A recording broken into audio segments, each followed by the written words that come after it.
Hey, hey, hey! Ok, welcome back! Et c'est reparti pour vous narrer la suite de l'incroyable histoire de Madame Robin Fenty Rihanna. Si tu n'as pas regardé la première partie, elle est dans le petit i juste ici. Sinon, c'est parti pour te raconter la suite de l'histoire et de l'héritage de la bad gal tout droit sortie de la Barbade. Je suis Tendo et je suis là pour te conter l'histoire de tout ce qui brille. Let's go!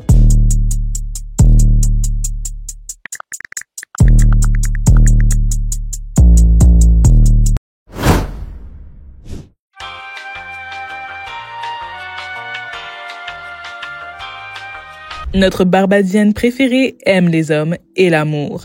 Ainsi, même à travers ses conquêtes, Madame nous laisse un héritage. Mais quel est-il? Et surtout, qui sont les hommes de sa vie? Comptons tous ensemble. De 2007 à 2009, puis en 2013, elle a été en couple avec Chris Brown. Les causes des ruptures, il y a eu un assaut et cause de tromperie apparemment. En 2010, elle a fréquenté un joueur de baseball pro appelé Matt Camp. Ils étaient en couple / flirt, mais ils ont dû rompre car leur agenda ne collait pas. De 2015 à 2017, elle a fréquenté Karim Benzema. Bon, c'était plus du on and off, c'était pas vraiment sérieux et ils étaient pas exclusifs. En août 2015, elle a été aperçue en plein flirt avec Lewis Hamilton. En septembre 2015, elle a été aperçue en plein flirt là aussi, mais avec Travis Scott. Ils se sont embrassés à Paris, avec des preuves à l'appui. Hey hey. 2016, selon certaines rumeurs, elle aurait flirté avec Leonardo DiCaprio. Et là, ça reste que des rumeurs. Mais je crois qu'elle était trop vieille pour lui. C'est pour ça que ça n'a pas marché. De 2009 à 2016, elle aurait fréquenté Drake. Bon, c'était plus du on and off. Il n'y a jamais eu d'officialisation, enfin du côté de Rihanna. Cela n'a jamais été sérieux entre eux. À mon humble avis, elle a juste friendzonné. Et lui, il était complètement in love, comme on peut le voir lors de ce discours. She's someone I've been in love with since I was 22 years old. She's one of my best friends in the world. All my adult life, I've looked up to her even though she's younger than me. Ah là là, Drake. Est-ce qu'on se donne comme ça pour un vent au final? I don't think so. De 2017 à 2020, elle a été en couple avec le milliardaire Hassan Jamil. À cause de leur rupture, leur vie était trop différente et il était difficile de maintenir une relation. Puis de 2012 à maintenant, il y a A$AP Rocky. Bon, de 2012 jusqu'à 2017, c'était du on and off. Mais de 2020 jusqu'à maintenant, ils sont en couple, c'est officiel. Et ils ont un fils et attendent un nouvel enfant ensemble. A$AP Rocky a été pendant cette dernière décennie son officiel on and off sex / boyfriend. Ils n'avaient jamais vraiment officialisé leur relation depuis 2020. Mais depuis leur performance de Cookiness Love It en 2012, quand A$AP lui a grab the booty, à ce moment-là, well, on a su. Car Riri ne se laisse pas faire comme ça. Même via ses relations, Rihanna est iconique. Si elle n'a pas envie de se poser, elle ne se pose pas, mais va flirter au calme avec les hommes qu'elle veut. Et n'a pas peur de faire le premier pas. Elle est exclusive ou pas, elle s'en contrecarre du slut-shaming. Elle n'est pas un exemple et n'a jamais voulu en être un. Mais juste une femme parmi tant d'autres qui s'assume pleinement. Et ça force le respect.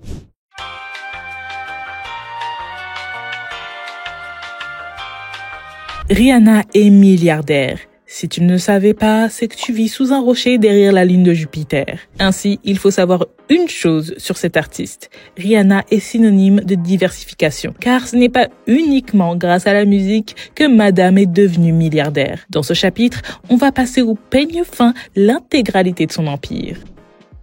Tout d'abord, on va analyser ses revenus via ses tournées. Il faut savoir que l'intégralité des recettes de ses concerts ne reviennent pas à Rihanna seulement. Loin de là. Il y a énormément de charges à prendre en compte, dont les cachets pour la localisation des salles, des techniciens, du matériel, etc. L'artiste prend en règle générale 20 à 30% du cachet. Après, ça dépend du contrat de chaque artiste.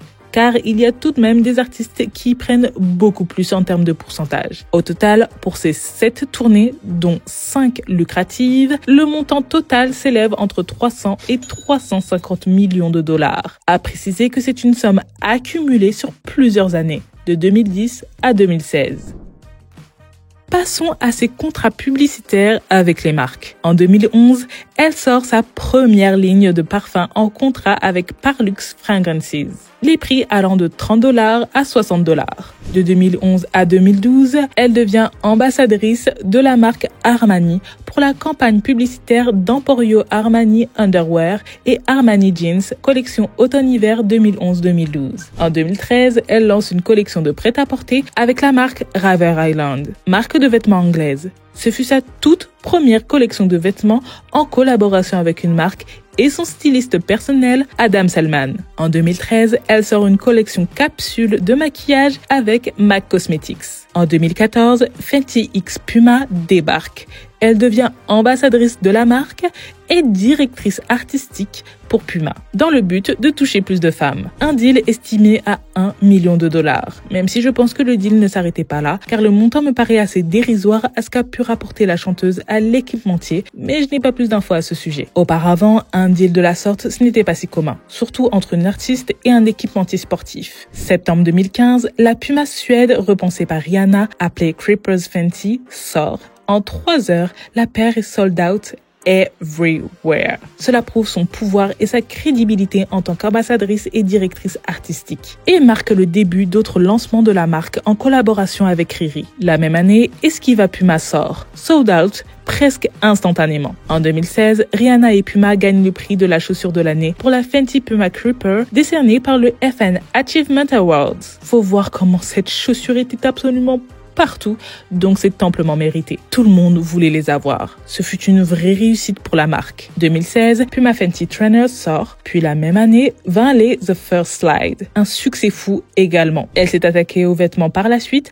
avec des collections de prêt-à-porter présentées à la Fashion Week. Les collections lui ressemblaient. Il y avait toujours une base de streetwear avec des éléments de plusieurs univers différents, comme celui de Marie-Antoinette ou du motocross et du surf. Des collections plébiscitées par le public et par la presse. Ce deal a par la suite inspiré beaucoup d'autres et a aidé Puma à remonter la pente en termes de vente. Elle a créé un exemple pour les artistes à venir. Quelques mois seulement après avoir lancé les premières collaborations avec Rihanna, Puma indique enregistrer 17% d'augmentation par rapport à l'année d'avant. Et ce fut $30 millions de plus qu'attendu. Grâce à Rihanna, Puma revit. Donc le deal estimé à $1 million seulement, ça me paraît bizarre. Je pense qu'au début, c'était bien $1 million pour tâter le terrain, mais par la suite, elle a dû renégocier son contrat. Tout en travaillant avec Puma en 2014, elle devient égérie pour Dior. Ce fut la première femme noire à incarner le visage de la maison Dior pour la campagne Secret Garden. 2016,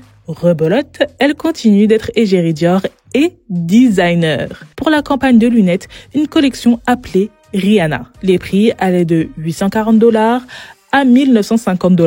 La même année, elle devient directrice de la création et ambassadrice pour la marque Stance, marque américaine de collants, chaussettes et sous-vêtements, afin de créer une collection féminine de chaussettes et collants à son nom. De 2016 à 2017, elle collabore avec la maison de chaussures espagnole Manolo Blahnik. Et du fruit de leur union naissent 3 collaborations capsules de talons nommées Denim Desert, Savage et So Stoned, prix allant de $895 à $3 995.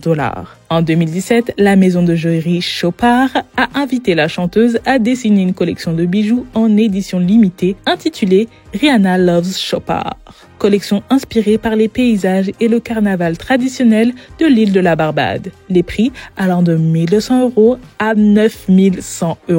2023, Fenty X Puma sera back. En tout cas, ils ont annoncé le retour de leur collab il y a pas si longtemps. Hâte de voir ce qu'elle va nous proposer. Elle s'est aussi lancée dans le cinéma et le monde de la télé. Pourquoi ? Pourquoi pas ? Quelle question. Elle a joué et est apparue dans le film Bring It On, All or Nothing, sorti en 2006, le film Battleship, sorti en 2012.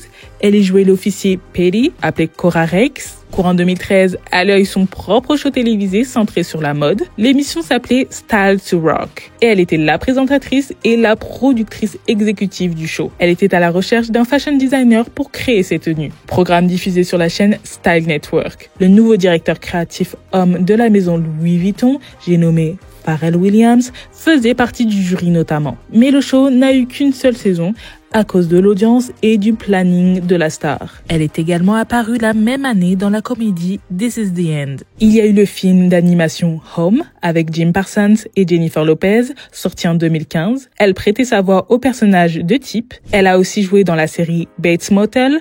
Elle apparaît dans la 5e et dernière saison. Elle interprète Marion Crane. Elle retourne sur grand écran en 2017 dans le film de Luc Besson, dans Valérian. Elle y joue Bubble. En 2018, elle est à l'affiche du casting 100% féminin du film Ocean's 8 avec Sandra Bullock, Cate Blanchett, Anna Thaoué, Mindy Kaling, Sarah Paulson, Awkwafina et Helena Bonham Carter. Bref, un cast 10 étoiles. Un succès au box-office qui a généré plus de 300 millions de dollars. Elle y joue Nineball / Leslie et a reçu un cachet de 3 millions de dollars. En 2019, elle retourne sur petit écran dans la série de Donald Glover appelée Guava Island avec Letitia Wright. Elle campe le rôle de Kofi Novia, la petite amie de Donald Glover dans la série. Série encore dispo sur Amazon Prime d'ailleurs. Ajoutons à ça ses revenus gagnés grâce à la musique estimés à 20 millions de dollars annuellement. Ça fait une fortune avant sa carrière en tant que chef d'entreprise, estimée par Forbes à environ 260 millions de dollars en 2018. Oui, j'ai bien dit 260 millions de dollars en 2018. Parce que ce n'est pas fini.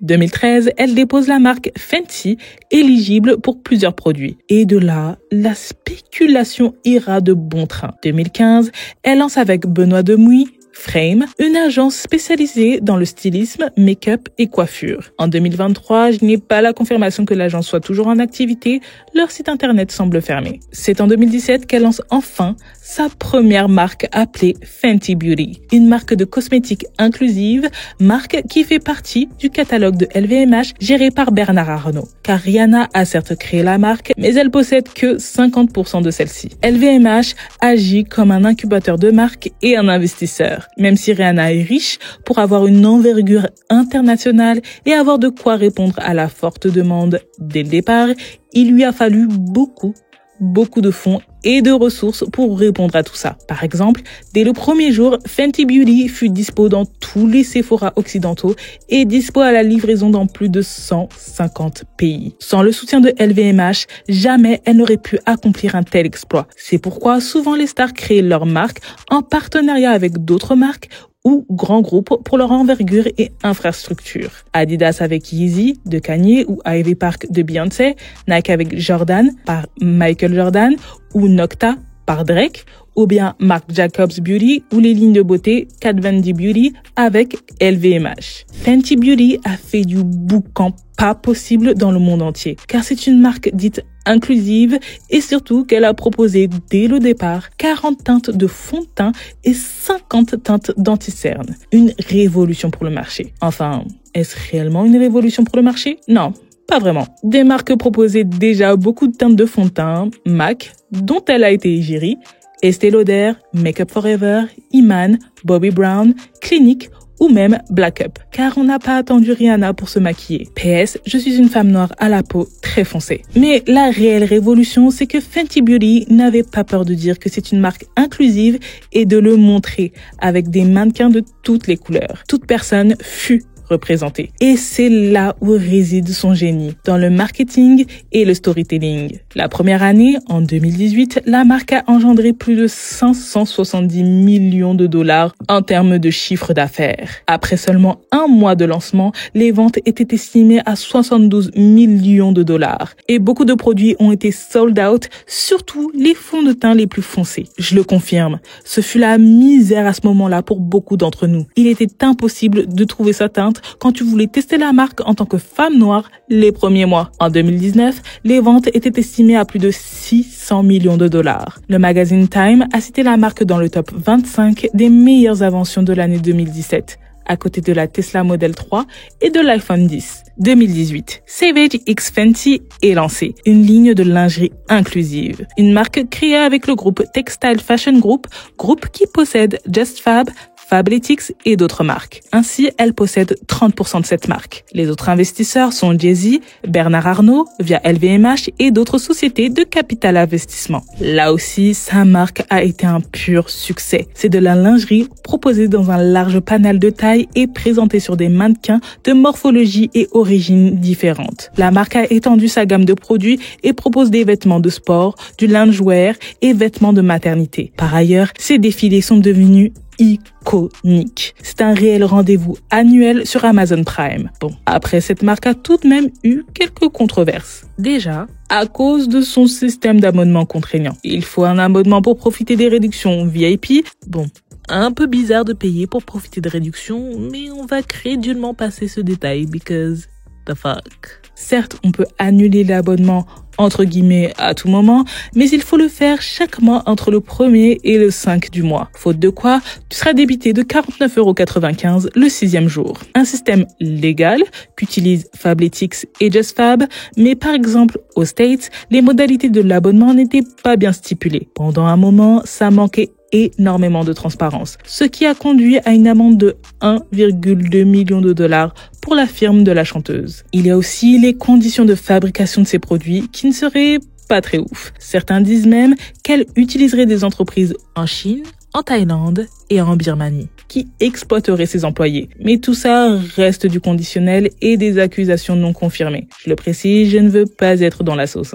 Et en plus, beaucoup trop d'entreprises externalisent leur main-d'œuvre dans ces pays. Donc, s'il faut taper sur les doigts de Riri, il faut aussi taper sur les doigts d'autres dirigeants. 2019, elle lance Fenty, une marque de vêtements co-signée par LVMH, mais on y reviendra plus tard dans la vidéo. Oui, chaque chose en son temps. 2020, elle lance Fenty Skin, sa marque de skincare. Un business qui est un véritable succès encore aujourd'hui. Et pour info, Fenty Skin fait partie de Fenty Beauty. 2021, elle enregistre la marque Fenty Hair pour vendre des produits pour les cheveux, mais aussi accessoires et ou perruques. Aucune date de lancement n'a été annoncée pour l'instant.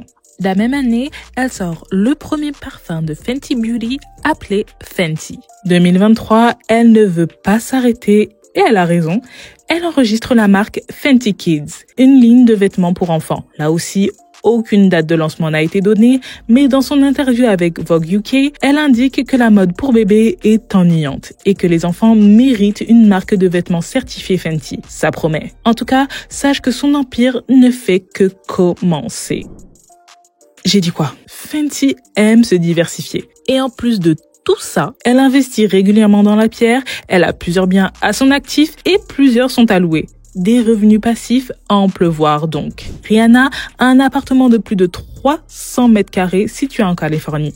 2 autres maisons se situant à Los Angeles, sans compter son époustouflant appartement de presque 1000 mètres carrés, estimé à 21,8 millions de dollars, niché à la Barbade. Plus un penthouse de 14 millions de dollars dans Manhattan et une maison à Londres pour 7 millions de pounds. Comment s'explique son succès dans les affaires? Dès le départ, elle s'entoure des meilleurs. Ce fut le cas dans la musique et c'est le cas en affaires aussi. Je rappelle qu'elle travaille tout de même avec l'homme le plus riche du monde, j'ai nommé Bernard Arnault. Son pouvoir d'influence est remarquable. Avant même d'avoir créé ses propres marques, elle a collaboré avec plusieurs entreprises et presque à chaque fois, les collaborations étaient pratiquement sold out et acclamé par les critiques. On avait déjà la preuve qu'un produit avec son nom apposé dessus faisait vendre, même si elle était seulement égérie de ce produit. Alors quand fut venu son era de businesswoman, les chiffres ne pouvaient qu'être hallucinants. Et c'est pourquoi aujourd'hui, elle est milliardaire, avec une fortune estimée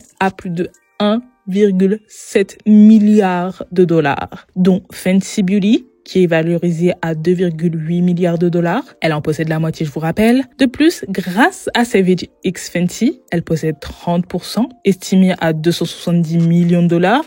Le reste de sa fortune provient de sa carrière musicale, de ses contrats publicitaires et d'autres activités. Rihanna est la diversification incarnée. J'ai remarqué qu'elle met ses œufs dans différents paniers, même au niveau de ses investissements. Elle a transformé plusieurs traits de sa personnalité ou même plusieurs de ses hobbies en business. Elle va créer des marques cohérentes à ce qu'elle nous proposait déjà en tant qu'artiste. De là, son business est devenu un véritable empire. Elle a tout compris au monde des affaires. Elle observe mieux que quiconque et c'est ce qui va être tendance. Elle n'invente rien et n'est pas un génie, certes, mais elle saute dans le train des tendances au bon moment, comme dans la musique. Son timing est juste parfait. Elle observe beaucoup ses concurrents pour mieux se positionner, comme avec Savage X Fenty en se positionnant contre Victoria's Secret. Pour la petite anecdote, Rihanna a déjà travaillé pour Victoria's Secret par le passé. Ou comme avec Fenty Beauty contre MAC et toutes les marques de cosmétiques. Comme quoi, il ne faut pas forcément être un génie pour être doué en affaires. Parfois, les choses simples suffisent amplement. Malgré toutes ses réussites, il lui est arrivé d'échouer. Et oui, Rihanna est humaine et échoue aussi. Elle a même été escroquée à plusieurs reprises. Let's talk about that. L'un de ses plus gros échecs fut Fenty, sa marque de vêtements. Elle a été la première célébrité à bénéficier de tels moyens et d'une telle reconnaissance, mais aussi la première femme à créer une marque originale chez LVMH et première femme noire à diriger une maison de mode au sein du groupe de luxe. Malgré l'engouement autour de sa marque, elle n'a pas fait long feu. Après seulement 2 années d'activité, la maison de mode Fenty suspend ses activités dans l'attente de conditions meilleures. Les designs étaient bons pourtant. Pas époustouflant certes, ce fut simple et à son image, mais cela n'a pas suffi. La marque a raté le coche. Sa collection de vêtements n'a pas trouvé son public. Les prix ont été jugés trop chers pour sa fanbase. Il fallait compter 230 € pour un simple t-shirt. Alors qu'un produit Fenty Beauty, c'est pas plus de 40 €. De plus, pour certains, l'esthétique de la marque était trop similaire à Off-White, à Marine Serre, il y avait un peu de Victoria Beckham, donc on n'était pas du tout sur quelque chose de révolutionnaire comme l'ont été Savage X Fenty, Fenty Beauty et Fenty Skin. La marque ne semblait parler qu'aux personnes riches. Et ce n'est pas inclusif, même au niveau des tailles et de la disponibilité des articles. Il n'y a eu aucun défilé et ces équipes ont décidé de se lancer seulement via une fête ironiquement très exclusive et se sont basées que sur la com en ligne via les réseaux sociaux. Cependant, les accessoires, chaussures et lunettes ont pu tout de même être sold out. Ils ont tapé trop grand, trop vite, au lieu de faire comme Fenty Beauty et Fenty Skin et proposer petit à petit des articles, ou bien se concentrer sur un produit ou une particularité d'un produit comme signe de reconnaissance de la marque. Dommage. Au final, je pense que ce n'est que partie remise. Un échec ne signifie pas la fin. Du coup, comme je le pensais, la marque Fenty sera bien de retour, mais en collaboration avec Puma. Avant d'être la milliardaire la plus connue de la Barbade, elle a presque fini ruinée au début de sa carrière à cause de ses comptables. L'effet remonte à 2009. Ses comptables étaient en charge de s'occuper des 11 millions de dollars de Riri. À la fin de cette année, elle s'est retrouvée avec seulement 2 millions de dollars en poche. Pourtant, madame charbonnait et était même en tournée pour The Last Girl in the World. Mais elle a bien pu finir ruinée. Même si 2 millions de dollars, c'est pas mal pour le commun des mortels, pour une superstar de son envergure, ce n'est pas normal. Où sont passés les 9 millions manquants? Ils ont été mal passés, prétend la chanteuse, qui a accusé ses anciens comptables de lui avoir donné le feu vert pour acheter une propriété à 7,5 millions de dollars qu'elle a dû revendre par la suite car inhabitable, avec une perte de 2 millions de dollars. La firme aurait également omis de prévenir Rihanna que sa tournée The Last Girl in the World perdait de l'argent. Rihanna a intenté un procès contre le cabinet pour finalement réussir à parvenir à un accord en juillet 2014. Pour beaucoup de fans, Bitch Better Have My Money a été inspiré par cette histoire. Et puis, en 2019, il y a eu son père, qui a clairement fait de la merde. Elle a dû porter plainte contre lui pour escroquerie, publicité mensongère et atteinte à la vie privée. Car monsieur a déposé la marque Fenty Entertainment. La plainte accuse Fenty Entertainment et ses propriétaires d'avoir annoncé qu'ils étaient affiliés à Rihanna et autorisés d'agir au nom de la chanteuse. La compagnie aurait organisé plusieurs concerts pour Rihanna sans son autorisation, y compris une tournée dans plusieurs pays d'Amérique latine. Une opération estimée à 15 millions de dollars. Ainsi, le père et son associé auraient escroqué plusieurs millions de dollars à de tierces personnes. Une supercherie vraiment bancale. Le père n'a pas fini ses conneries car il a tenté de breveter le nom de famille Fenty pour lancer une chaîne d'hôtels. Les avocats de la chanteuse avaient demandé au juge une injonction pour que le père cesse d'utiliser le nom Fenty pour ses opérations et ont réclamé des dommages et intérêts. Finalement, courant 2021, avant que le procès commence, elle décide de retirer sa plainte pour ne pas étaler son linge familial à la vue de tous. Finalement touché par le Covid en 2020, Ronald Fenty, le père de Rihanna, avait publiquement reçu le soutien de sa fille, marquant la fin de leurs différents conflits.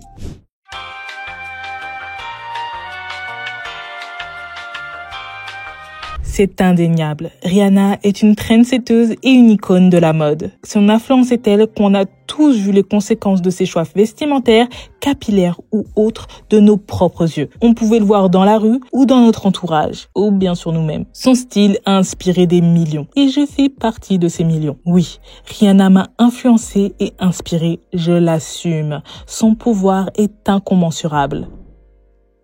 À chaque ère, elle se renouvelait capillairement parlant. Pour l'ère Music of the Sun et A Girl Like Me, elle possédait la même coupe brune avec une frange sur le côté. Un look de fille innocente et relatable. Pour l'album Good Girl Gone Bad, son légendaire bob noir fait son apparition avec sa coupe garçonne et son carré asymétrique inspiré de Charlize Theron dans le film Ian Flux. Coupes qui vont parfaitement avec la direction artistique de l'album. Son équipe voulait quelque chose de puissant, rebelle, sexy et audacieux. Puis pour Rated R, elle nous sort sa fameuse coupe rasée sur le côté. Et allez, même moi j'ai craqué. Dans la rue on m'appelait Rihanna. Même si on se ressemble pas du tout. Ainsi, tout le monde avait la ref. Elle a pu décliner cette coupe à chaque sortie. Sa versatilité fut magistrale. Pour l'era Loud, c'était ses cheveux rouges qui fut à l'honneur. Elle a matrixé toute une génération avec ce rouge vif. Pour Talk That Talk, c'est au tour de ses cheveux frisés avec son bandeau de faire sensation. Avec l'album Unapologetic, c'est un retour fulgurant de la coupe garçonne, mais cette fois-ci plus moderne et revisitée. Je ne suis pas du tout fan d'elle, mais j'avoue qu'elle sait ce qui lui met en valeur. Elle a le truc et tout lui va, c'est fou. Pour Anti ou Anti, elle adopte des bantu knots, des tresses et plein de coupes différentes. Cette fois-ci, elle s'amuse et pioche son inspiration dans la culture afro-caribéenne. Et comment oublier sa période blonde avec sa frange? Elle a dead. Elle se réinvente à chaque fois à travers ses cheveux. Pour elle, c'est aussi une forme d'expression. À vrai dire, pour beaucoup de femmes noires, c'est une forme d'expression. Donc, je la comprends. Et parfois, je la suivais dans son délire. Faut savoir que ces changements capillaires faisait aussi partie de sa direction artistique, pensée par elle et son équipe. À chaque apparition, sa coupe de cheveux faisait couler de l'encre. Pardon, mais elle a tout de même remis la coupe mulet au goût du jour. Je ne pensais pas que ce jour arriverait.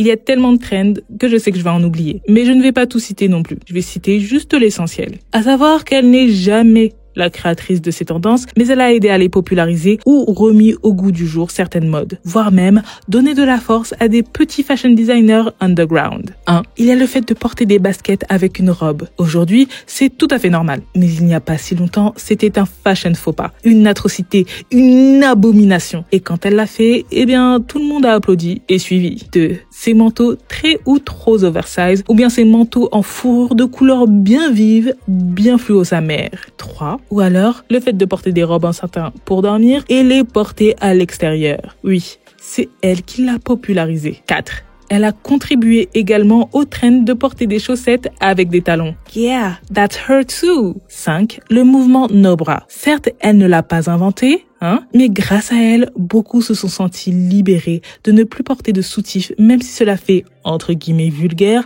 selon certains, we don't care. Et là aussi, madame m'a matrixé. 6. Puis, l'une des dernières trends que toute femme enceinte se doit de suivre, apparemment, c'est de montrer son ventre de femme enceinte à travers ses tenues. Si ça, ce n'est pas son œuvre, c'est qui alors? Parce qu'avant elle, personne, j'ai bien dit personne, n'avait autant montré son bidou de femme enceinte. Et depuis, c'est une épidémie. Surtout auprès des stars et influenceurs qui sont tombés enceintes depuis. Les bidous sont everywhere. Le ventre de la femme enceinte est décomplexé maintenant. Et ça fait du bien. C'est ce qu'on appelle être une avant-gardiste.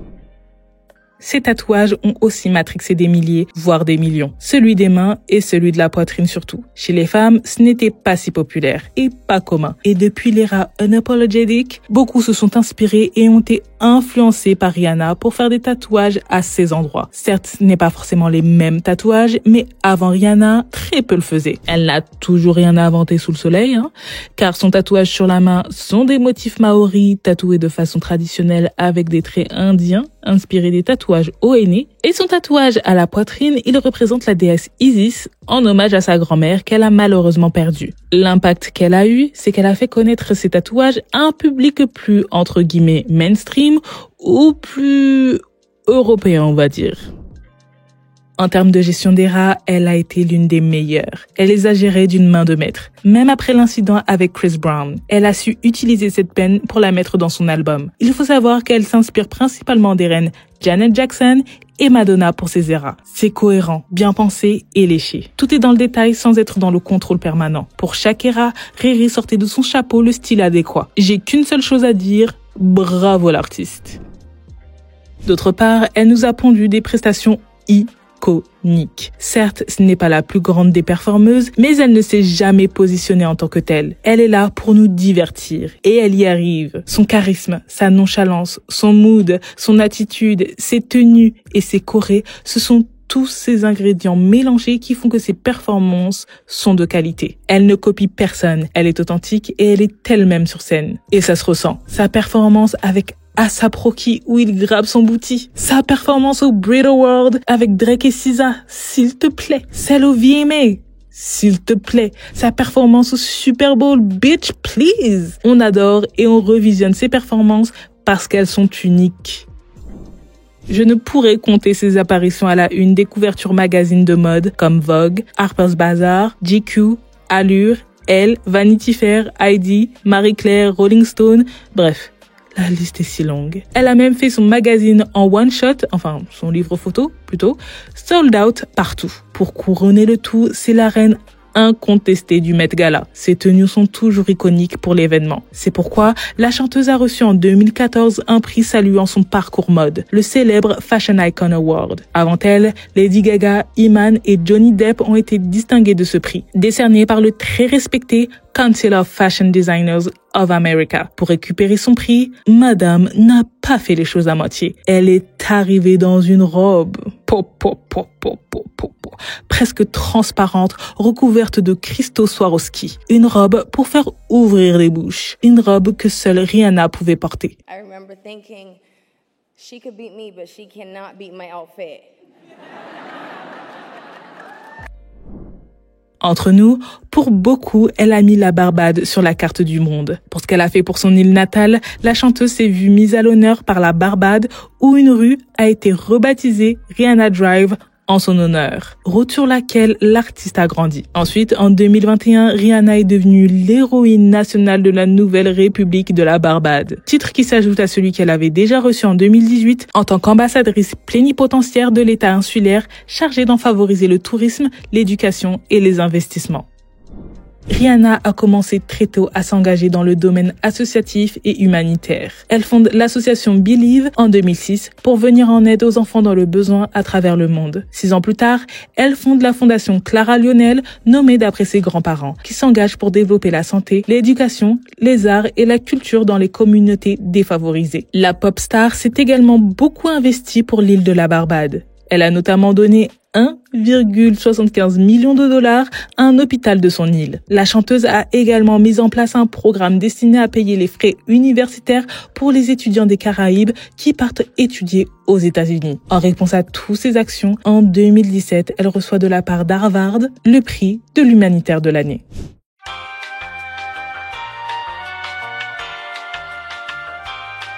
Pour conclure, Rihanna, c'est la fille sympa et modeste des îles en qui on se reconnaît ou avec qui on est pote. Mais c'est aussi la rebelle parce qu'elle est elle-même et authentique. Elle s'encarre de l'opinion de tout le monde et vit sa vie à sa guise. Elle représente l'American Dream classique. Elle a séduit le monde avec son audace et son charisme saupoudré d'un sex appeal magnétique. Tout en étant unique et une femme comme les autres, elle a su nous donner des leçons et laisser sa trace dans la pop culture. Elle essaie, elle gagne, elle aime, elle échoue, elle souffre, elle donne, elle répond, elle vit à la vue de tous. C'est une icône de par-delà son style vestimentaire, mais aussi à travers ses business, sa musique, son caractère et sa philanthropie. Au final, son héritage s'est transmis à travers ses différentes activités, actions et œuvres. Ainsi, chacun de ses pas a influencé le monde. Et aujourd'hui encore, continue de l'influencer. C'est pour toutes ces raisons qu'en 2022, la première chanteuse la plus influente de la planète selon Forbes est Rihanna. Oui, tout s'explique. Par ailleurs, un documentaire sans précédent sur sa vie et sa carrière est entre guillemets prêt à sortir. Son réalisateur Peter Berg l'a annoncé en interview en 2022, expliquant que le projet est entre guillemets terminé et vendu, mais qu'il ne manque plus que le feu vert définitif de Rihanna pour qu'il sorte. Le documentaire sera consacré à l'étude du personnage de Rihanna, plutôt qu'à sa musique. Il sera diffusé sur Prime Video. Donc à ce moment-là, mes vidéos pourront aller se faire foutre, I guess. Je déconne. Guys, c'est l'heure de se dire au revoir. Je te remercie d'avoir pris le temps de regarder cette vidéo et aussi la partie 1. Mais genre vraiment, merci. Abonne-toi ou pas, c'est ton choix. Like si t'en as envie, mais sache que ça me ferait vraiment plaisir. En plus, ça aiderait ma chaîne à grandir. En tout cas, si t'as regardé la vidéo jusqu'ici, sache que t'as déjà fait beaucoup pour moi. Faire et écrire des vidéos, c'est une réelle passion pour moi. Et un jour, j'en rêverais d'en faire mon métier. J'avoue que je préfère pas te le cacher. Dis-moi ce que t'en penses de cette vidéo. Fais-tu partie de la Navy ou est-ce que Rihanna t'a influencé d'une quelconque manière que ce soit? J'aimerais bien le savoir. En tout cas, je te fais des gros poutous. XOXO, cordialement, Tendo. By the way, si t'as envie de savoir pourquoi Rihanna a créé sa marque de skincare Fenty Skin, je te conseille de regarder ma vidéo intitulée « Pourquoi toutes les stars créent-elles leur marque de skincare ?»